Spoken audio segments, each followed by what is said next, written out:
नाकाबिल लोग, नकारे लोग जब व्यवस्था को चलाने की जिम्मेवारी उनको मिल जाए तो ऐसे ही परिणाम आते हैं। योग्यता जरूरी होती है, अनुभव जरूरी होता है। यह सरकार ऐसी है कि जिसको क्रिकेट खेलने नहीं आता है ना, वो बीसीसीआई चला रहा है। और आप भाषा की बात कर रहे हैं। आपने अमित शाह के बेटे की अंग्रेजी सुनी है? ऑक्सफोर्ड के लेवल की इंग्लिश है। ये मंत्री के बच्चे की हालत है। सब क्या देखना पड़ रहा है? अच्छा है मैं अंधा हूं। तो आप अंदाजा लगाइए कि इस देश के आम लोगों को कैसी एजुकेशन मिल रहा है। एआई का जमाना हो गया है, देख के भी गलत पढ़ते हैं। प्रधानमंत्री का भाषण सुने हैं कई बार, इतिहास का कितना ज्ञान है उनको। टेलीप्रॉम्प्टर लगा करके झूठ बोलते हैं, किसी को किसी के साथ बिठा देते हैं, कबीर को नानक के साथ बिठा देते हैं। ये इतिहास आपने सुना है।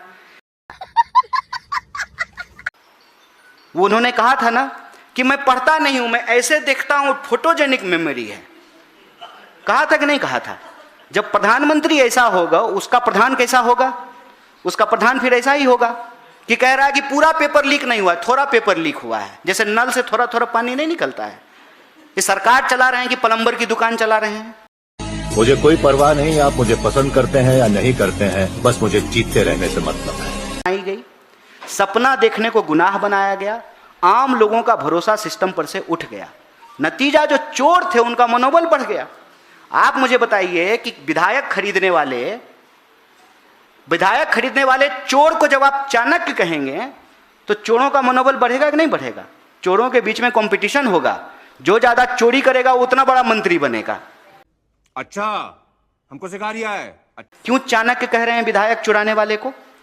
और जब चाणक्य विधायक चुराएगा तो वसूलेगा किससे? आप ही से तो वसूलेगा। तो आपका स्वागत है इस छल कपट के दौर में। इस फैक्ट को खा जा रहे हैं कि एनटीए का जो डायरेक्टर है उसका आरएसएस बीजेपी से संबंध है, और उस एनटीए पे हर साल सवाल उठा है। क्या ये सिर्फ इस बार पेपर लीक हुआ है? पिछले बार भी पेपर लीक हुआ, उससे पिछले साल भी पेपर लीक हुआ। क्या सिर्फ एक एग्जाम का पेपर लीक हुआ है? हर एग्जाम का पेपर लीक हो रहा है। और जब सीबीएसई के स्टूडेंट ने इस पे सवाल उठाया, उसको एंटी नेशनल बोलने लगे। अब कुछ भी सही या गलत नहीं है आज के इस युग में। भाजपा कौन होती है इस पे सवाल पूछने वाले? उसका पेटेंट है परशुराम जी पे कि राम जी पे। ये नाथूराम का फोटो लगाएं, राम जी पे फोटो लगाने का उनका कोई पेटेंट नहीं है। और ये नाथूराम को मानने वालों ने ही प्रभु श्री राम का चंदा चुरा लिया है, उसका जवाब दें। क्या क्या कहना क्या चाह रहे हैं भाई आप? कहीं धर्मेंद्र प्रधान मिले तो उससे पूछिए कि पढ़े लिखे हो, कभी कॉलेज स्कूल गए हो, तो फिर तुमको ये कौन समझा दिया कि पेपर जो है सिर्फ टेलीग्राम से लीक होता है, व्हाट्सएप से लीक नहीं हो सकता है, ईमेल नहीं किया जा सकता है?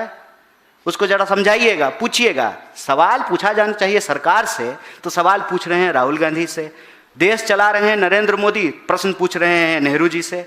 कब तक ये चलता रहेगा? कैसे कैसे लोग रहते हैं यार यहाँ पर। कि अभी आपने टेलीग्राम पे बैन किया है क्योंकि प्रश्न जो है वो टेलीग्राम पे घूम गया, कल को व्हाट्सएप पे घूम जाएगा, परसों ईमेल से घूम जाएगा, उसके बाद एसएमएस से चलने लगेगा, उसके बाद आई मैसेज से घूम जाएगा।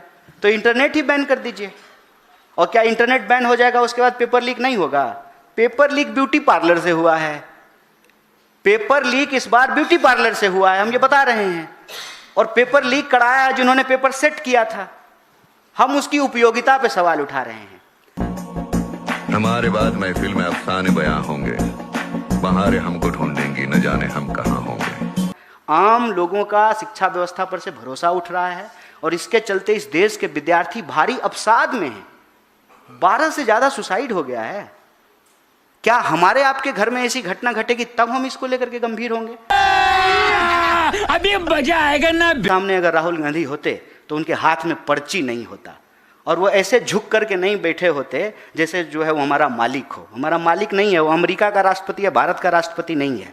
राहुल गांधी उसके आंख में आंख डाल करके जरूर पूछते कि सब कैंसिल करेंगे, पहले इस बात का जवाब दो कि तुम्हारे मिसाइल ने, तुम्हारी नेवी ने हमारे 3 लोगों को क्यों मारा। ये सवाल उससे पूछते। जो गुर्दा रखता है उसे ही जीने का हक है। आप मुझे बताइए, सस्ता तेल अगर हमको रूस से मिल रहा है तो महंगा तेल हमको वेनेजुएला से खरीदने की क्या जरूरत है? अच्छा, हमको सिखा रिया है। बात यह है ना कि आजकल टोल मॉडल चल रहा है देश में। टोल मॉडल ये है कि आप कार खरीदिए ईएमआई पे, सरकार को टैक्स भरिए, उसके बाद आप जितनी बार कार लेकर के निकलेंगे, पहले आपसे जो है वो दाम वसूला जाएगा, दोस्त के लिए जो डील होगा पेट्रोल पंप पे पहले वहाँ वसूली होगी, फिर कार लेकर के रोड पे जाएंगे तो जो है हर 50 किलोमीटर टोल वसूला जाएगा। तो ये जो मॉडल है ना, privatisation of profit and socialisation of loss. तू समझा? हाँ।